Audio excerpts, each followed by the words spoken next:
baby won't sleep. Why don't you just tell her a story? Alright, I'm gonna tell you a story, okay? It's about Ocarina of Time, which is my favorite game of all time. You start as a boy in a forest, but you're like an elf. You have pointy ears, but you're not the same as everybody else, even though you look the same as everybody else. And you're an outcast, but you do have friends. And then this fairy comes, and the fairy's like, hey, you gotta go fix this tree. And first, before you can go fix the tree, you gotta get a sword. And to get the sword, you gotta crawl into this place, and there's like this giant rock that just endlessly kind of rolls. I don't really know how that works, but it's always rolling forever. And then you go into this tree, talking historian tree. So you save the tree, but the tree dies, and it's very sad. He tells you about all this stuff, about the Triforce, and it was very intense when I was young. And then you go into Hyrule Field to continue your adventure. You have to go meet Princess Zelda. You get an ocarina before you go there from your friend Saria. She's important later on. Actually, she's important all the time. I should have mentioned her earlier. So you go to Hyrule Castle after walking around in the field, and it's very exciting because back then to see a giant field that you could walk for a long time in was very impressive. So you go to the castle and you play a stealth game. Zelda suddenly turns into a stealth game after some stuff with a chicken, and when you go talk to Zelda, she tells you about Ganondorf, who's the bad guy. Then you go to the Zora domain. I don't remember why.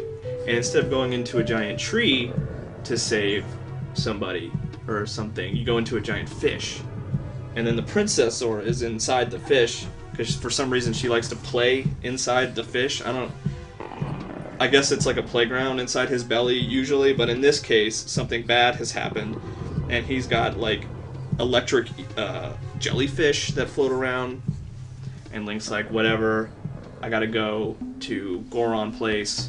And the Gorons are like rock people, and they eat rocks, which are finite. You go play some music for the king of the Gorons, and he does this awesome dance, and then he lets you go behind his office? I don't really remember. He has like an office for some reason. Let's skip ahead to the dungeon, okay, where you can start throwing bombs. Okay, we'll skip ahead. You sleep for 7 years. Isn't that exciting? I know it's intense and scary in the future. Or at least, well, I haven't told you that yet, but it is intense and scary in the future. There are zombies. It's crazy. Oh, you just want to stand up? There's this girl, or it's a guy. Oh, wait, never mind. Just pretend I didn't say that. It's a guy, okay? And his name is Sheik, and he says to go into the forest. But before you do that, you gotta go to a graveyard to get the hook shot. I think there's a race with a ghost.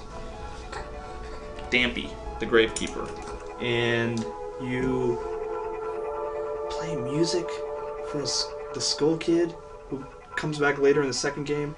You do have to go through a little maze before you get into the dungeon, and there's these big, like, pig-like enemies, and there's one that has this giant hammer. And I always thought that guy was weird because that's the only time that enemy shows up in the game. That one guy lives in that hallway and just slams a hammer on the ground, and then you kill him and he's extinct.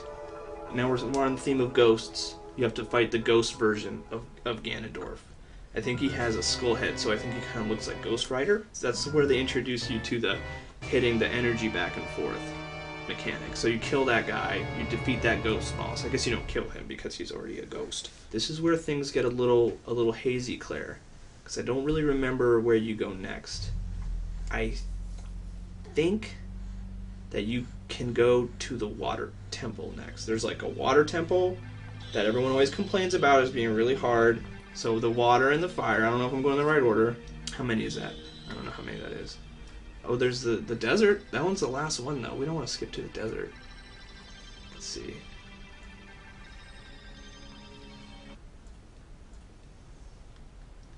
Okay, then there's the spirit dungeon temple where you fight the witches, who are like two old ladies, but then they combine to become this sort of hot witch lady.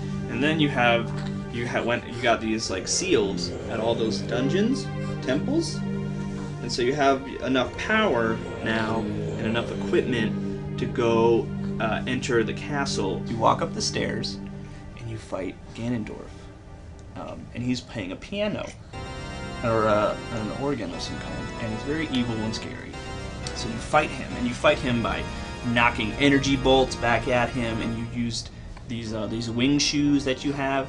I know I left out that part where you got the wing shoes. So you fight him, and he falls to the ground, and Zelda's there, and she gives you a bow and arrow that shoots light. Well, actually, you were using it the whole boss fight, so she gave it to you beforehand, I guess, or you got it from a dungeon. You defeat him, and his cape is all messed up. His cape has a bunch of holes in it. And then you go downstairs because the castle's falling apart. And then you go outside, and you think you're home free, but you're actually not. This is something you will learn about pretty much every video game ever, is that the boss isn't defeated until you beat him like 3 or 4 times in a row. So Ganondorf turns into this giant like pig thing, and you have to roll under his legs, I think, and hit him in the tail. Then you stab him in the face. I think you shove the sword in his nose, and I think there's even some blood. Which when I was a kid, I was like, whoa! I know, it was intense. Oh, look at all this slobber. It seems like you're kind of getting tired because you're rocking your head back and forth now. So Ganondorf is defeated, and you and Zelda are hanging out in the clouds. For whatever reason, she found this nice little spot in the clouds, and then she's like, you got to go back to being a kid, and then you do. And that's where things get really complicated, because then it's like split timelines and alternate Zelda dimensions. We're not going to get into all that, because I just wanted to tell you the one story about the hero of time. And yeah, and that's how it all happened.